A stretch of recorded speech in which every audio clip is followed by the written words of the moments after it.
Hi, I'm Jen, Doctor of Physical Therapy, and I'm here to show you the one stretch that's missing from your yoga practice. I love yoga. I do it all the time. I have tons of yogi friends who are amazing and amazing movers, but I feel like the one stretch that's truly missing in yoga practice sometimes is really getting a good hip internal rotation stretch.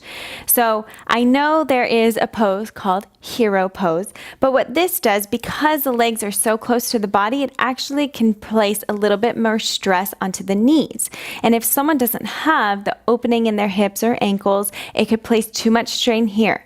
So to really target deep into the hip capsule and truly get just a pure hip internal rotation, which we need in terms of being able to squat lower and move better, is really just sitting with legs a little bit more open. So now I'm going to bring my leg into a 90-degree angle, and here I can start to sit toward the ground. And as I do this, I'm taking stress off my knee because it's in a more open position.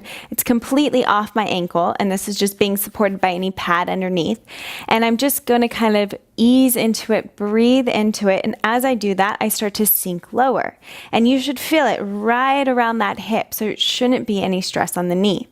Okay? And to even deepen this stretch in terms of getting the full stabilization around that hip joint, which doesn't always happen either. Sometimes we just relax into poses and we think about just passively breathing into it, which is great. And that's where you always want to start. But to really own that range of motion, to have full control of your body, after you're sitting in this for about 1 to 2 minutes, you actually want to start to press the foot down into the ground. So you push the foot down, push as much force as is comfortable. Nothing's actually moving, okay? So we push as much force as is comfortable for about 5 to 10 seconds.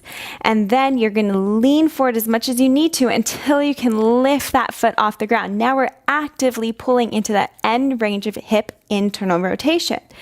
And then you can gently start to relax back into it. And you should find a little bit more range, a little bit more ease within that hip. So this is a great one. That same kind of push and pull and holds at the end range of motion can be applied throughout an entire yoga practice. In this way, you're not just passively stretching those muscles and gaining flexibility, but now you're gaining full control of your joints and your body. So definitely try that stretch out, add it into your daily practice, and see how it feels in your body. And if you want more information about the body, stretches, flexibility, stability, definitely check out my Instagram. I have everything about the body on there at DocJenFit.